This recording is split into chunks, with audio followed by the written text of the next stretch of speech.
सीने में जलन, आंखों में तूफान सा क्यों है? इस शहर में हर शख्स परेशान सा क्यों है? मशहूर शायर शहरयार की ये गजल तो आपको याद ही होगी। ये सुनकर आप अंदाजा लगा सकते हैं कि आज हम किस बारे में बात करने जा रहे हैं। स्मॉग, फॉग और प्रदूषण।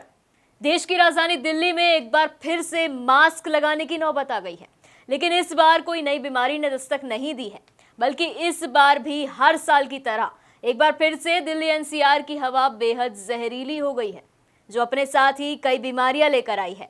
सांस लेने में परेशानी, आंखों में जलन, गले में खराश जैसी तमाम बीमारियां एक बार फिर से सभी को अपनी चपेट में लेने को तैयार है। जहां एक ओर इतना प्रदूषण बढ़ रहा है, तो वहीं दूसरी ओर दिवाली आने वाली है। और ऐसा इस बार नहीं बल्कि हर साल होता है। हर साल दिल्ली वासी प्रदूषण की चपेट में आते हैं। हर साल वही तकलीफें लोगों को सहनी पड़ती है। लेकिन इस मुद्दे पर बात होती है दिवाली के बाद, क्योंकि प्रशासन का मानना होता है कि दिवाली में लोगों ने पटाखे जलाए, जिसकी वजह से प्रदूषण बढ़ गया। अब जहां प्रशासन का मानना होता है कि दिवाली से प्रदूषण बढ़ा, तो वहीं लोगों का मानना होता है कि पराली जलाने के कारण ऐसा हुआ। अब इस बीच सवाल ये खड़ा होता है कि आखिर दिल्ली में बढ़ते प्रदूषण के पीछे कौन जिम्मेदार है? तो हम आपको सबसे पहले ये बता देते हैं कि पराली कोई बड़ा कारण नहीं है प्रदूषण का।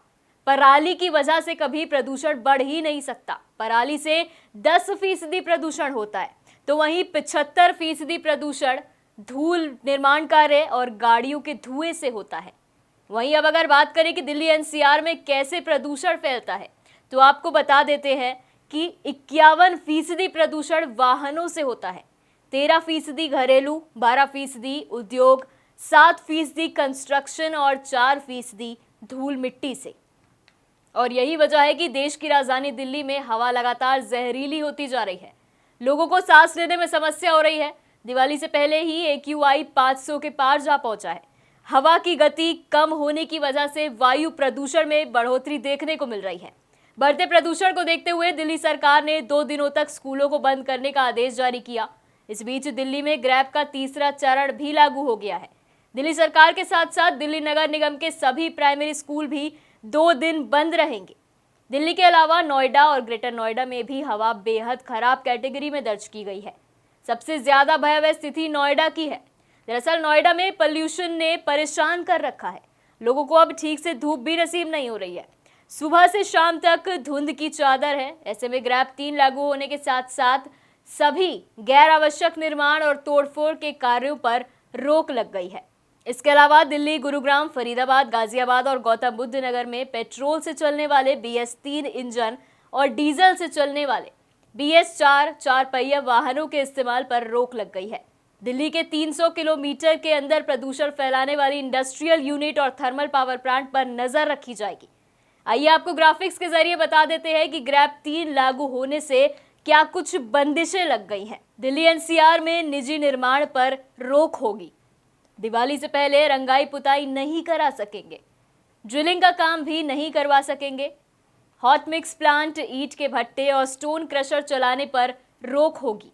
होटल और रेस्टोरेंट के तंदूर में कोयले के उपयोग पर पूर्ण प्रतिबंध रहेगा। एनसीआर में सभी खनन और उससे जुड़ी गतिविधियों को बंद रखा जाएगा। अब ग्रैब 3 तो लागू हो गया है, लेकिन फिर भी रिपोर्ट्स की माने तो दिल्ली में अभी प्रदूषण और बढ़ सकता है। बच्चों से लेकर बुजुर्गों तक सभी को प्रदूषण से हो रही बीमारियों का सामना करना पड़ सकता है। लेकिन इस बीच बड़ा सवाल यह है कि ये प्रदूषण क्यों नहीं खत्म होता? तो इसके पीछे भी कई कारण हैं। सरकार समाधान से ज्यादा राजनीतिक विवाद में ही उलझी दिखती है। जिम्मेदार एजेंसियां समस्या बढ़ने पर एक्टिव और बाकी दिनों में सुस्त दिखती है। टाउन प्लानर अभी तक फुल प्रूफ उपायों के साथ सामने आते ही नहीं दिखे। प्रदूषण फैलाने वाले, इन पर नियंत्रण की राजनीतिक इच्छा शक्ति कमजोर दिखती है। लोग एजेंसियों और सरकारों की नाकामी का खामियाजा भुगतने को मजबूर दिखते हैं। अब इन तमाम कारणों के बीच प्रदूषण फैलना जाहिर सी बात है, लेकिन अब आप अपनी तरफ से किस तरह से इसे रोक सकते हैं और किस तरह से अपने आप को और अपने परिजनों को सुरक्षित रखते हैं, ये अहम बात है। तो हमने आपको बताया कि प्रदूषण फैलने का कारण क्या है और कैसे इस पर रोक लग सकती है। इस बीच जरूरी है कि दिल्ली एनसीआर की हवा में फैले जहर से आप खुद को बचाएं और प्रदूषण ना फैलाएं। फिलहाल के लिए इतना ही। देखते रहिए TNP एक्सप्लोर। TNP एक्सप्लोर ऐसी ही वीडियोज के लिए चैनल को लाइक करें, शेयर करें, सब्सक्राइब करें और बेल आइकॉन दबाना न भूलें।